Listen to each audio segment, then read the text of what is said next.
Aka! Aka! Uydamisiz? Ha, Obid, tinchlikmi? Nima bo'ldi? Yo, siz meni sinishimni xohlaysizmi? Ishim orqaga ketsa sizga yaxshimi? Bu nima deganing? Tushuntirib gapir. Xullas, birdan bu oy savdo tushdi. Pul berish kerak bo'lgan odamlar ham o'z-o'zidan birdan yo'q bo'lib qoldi.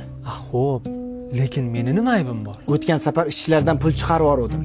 Ukamni ham ro'zg'ori katta, o'ziga ishlatsin deb qaytarib yuboribsiz. Meni hamma narsam yetarli bo'lganiga. Aka, sizga pul berishim uchun nimadirga muhtoj bo'lishingiz kerakmi? Yo jigarchilikni qadriga yetishimiz uchun birontamiz o'lishimiz kerakmi? Yo, lekin pulim bor edi.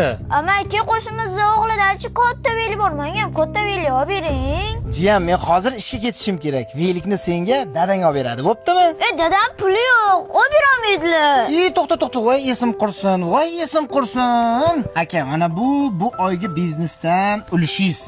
Beraman deb esimdan chiqib qopti. Buni olib qo'yasiz. Urra, endi dadamning pullari bor. Yes, endi qo'g'ircha olamiz. Uka, o'zingni oilang, bola chaqangga ishlatsang-chi. Aka, oilada barakani bir kishiga berar ekan. Sizni, opa-ukalarimizni ham rizqini menga qo'shib beryapti.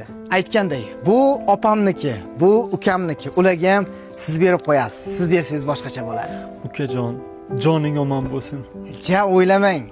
Unaqa sizni yaxshi ko'rganimdan emas.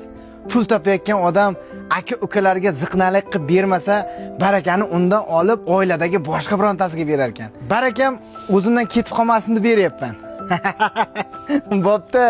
Boringga shukr, ukam.